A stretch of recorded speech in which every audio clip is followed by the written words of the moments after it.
السلام علیکم ورحمۃ اللہ وبرکاتہ۔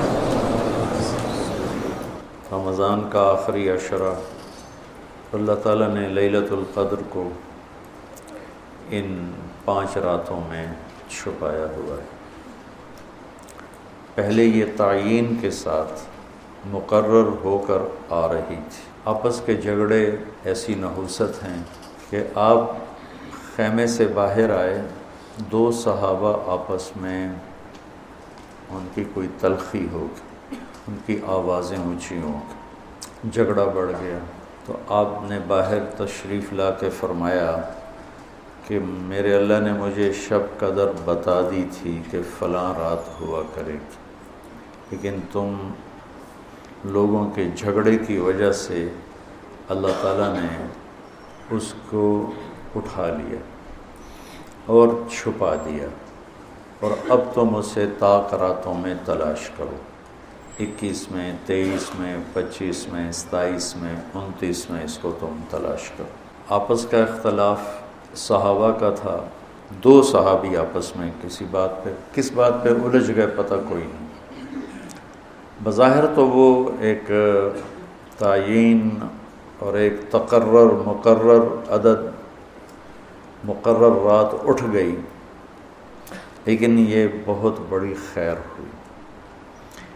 اگر یہ رات متعین ہوتی کہ 21 کی رات شب قدر ہوا کرے گی، یا 27 یا 23 یا 25 یا 29، اور آنے والے زمانے میں غفلت تو ہونی تھی، جہالت بھی ہونی تھی، نافرمانی بھی ہونی تھی۔ رات متعین ہو، لوگوں کو پتہ ہو آج شب قدر ہے، پھر لوگ نافرمانی کرتے تو نقد عذاب آتا۔ تو اللہ تعالیٰ نے اس چھپانے میں بھی اپنی رحمت کو شامل حال کیا۔ جب ایک آدمی شراب پی رہا ہے، اسے پتہ ہی نہیں شب قدر، کسی کو بھی نہیں پتہ کہ آج ہے۔ ہم تو 5 راتیں چھوٹی انشاءاللہ جاگ کے، آپ تو ویسے ہی علم میں مصروف ہیں، تو چلو آپ کی برکت سے ایک حدیث بھی یاد آ گئی۔ ابو ہریرہ رضی اللہ تعالیٰ عنہ فرماتے ہیں مدارست العلم ساعتاً، دارس یدارس، ایک دوسرے کے ساتھ علمی محاورہ کرنا، یا جس کو آپ تکرار کہتے ہیں، مدارست العلم ساعتاً خیر من احیاء لیلۃ القدر عند الحجر الاسود۔ اللہ اکبر، تم تو بڑے مالدار ہو یار، ہیں ماشاءاللہ۔ آپ کی رات اللہ کے فضل سے علم میں گزرتی ہے، تو اور لوگ بھی بیٹھے ہیں، میں ترجمہ کر دیتا ہوں۔ چند گھڑی، تھوڑی دیر کا علمی مذاکرہ، علمی گفتگو، علم کی طلب میں، علم کی تلاش میں، مناظرہ نہیں، لڑائی جھگڑا نہیں، علم کی طلب اور تلاش میں تھوڑی دیر علم کا مذاکرہ اور علم کی بات چیت، یہ حجر اسود کے سامنے کھڑے ہو کر لیلۃ القدر میں ساری رات نفل پڑھنے سے بہتر ہے۔ لیلۃ القدر بذات خود خیر من 1000 شہر ہے، ٹھیک ہو گیا، اور حرم کی ایک نیکی 1,00,000 کے برابر ہوتی ہے، یہ بھی ٹھیک ہے، معلوم ہے، حرم مکہ کی ایک نیکی 1,00,000 کے برابر، تو یہ رات حرم میں 1,00,000 راتوں کے برابر ہوگی۔ 1,00,000 کو 1,000 سے ضرب دیں تو کتنا بنے گا؟ مولوی شاید بتائے گا، حساب اچھا کر کر 10 کروڑ مہینے بنتے ہیں، 10 کروڑ مہینے بنتے ہیں، 10 کروڑ مہینوں کے سال بناؤ، لاکھوں سال بنتے ہیں، ہزاروں سال بنتے ہیں۔ تو علم کا مذاکرہ، علم کی طلب میں، علم کو سیکھنے کے لیے تھوڑی دیر بیٹھنا، وہ حجر اسود کے سامنے لیلۃ القدر میں ساری رات نفل پڑھنے سے بہتر ہے۔ یہ تو ہو گیا عام دنوں میں، جب یہ علم کی طلب رمضان میں ہو تو ہر عمل پہلے ہی 70 گنا بڑھ جاتا ہے۔ فرض علم کی طلب تو فرض ہے، تو فرض 70 گنا ہو جاتا ہے، نفل فرض بن جاتا ہے، تو اس کو ملٹیپلائی کرنے کے لیے کوئی کمپیوٹر بھی کام نہیں دے گا۔ یہ آپ اللہ کے فضل سے آپ کی ساری ہم نے 25 کو چھٹی رکھی ہے، 2 راتیں گھر جا کے جاگ لینا، ایک 27 کی ایک 29 کی، تو انشاءاللہ تو اب ویسے بھی آج کل راتیں چھوٹی ہیں، تو یقیناً 1 رات تو ہوگی اس میں، 5 راتیں اگر ہم جاگ لیتے ہیں یقیناً 1 رات اس میں شب قدر ہے۔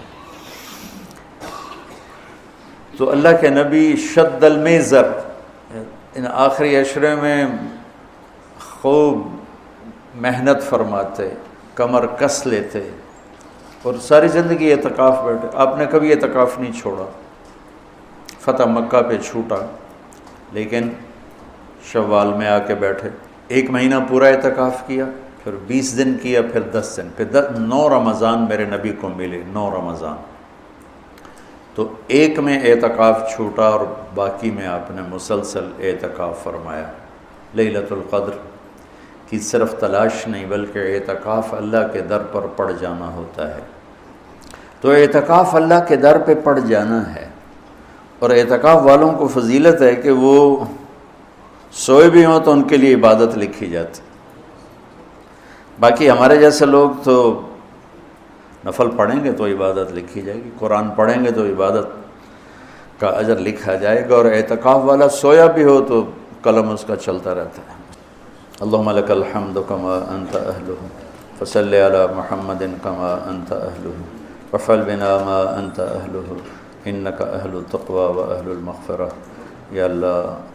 یا اللہ آخری عشرہ شروع ہو چکا ہے، تیری مغفرت کا، جہنم سے خلاصی کا ہے، ساری امت محمد کو جہنم سے نجات عطا فرما دے، ساری امت محمد کو جہنم سے نجات عطا فرما دے، ساری امت محمد کو جہنم سے نجات عطا فرما دے، پوری دنیا انسانیت کو کلمہ نصیب فرما دے، پوری دنیا انسانیت کو کلمہ نصیب فرما دے، پوری دنیا انسانیت کو کلمہ نصیب فرما دے۔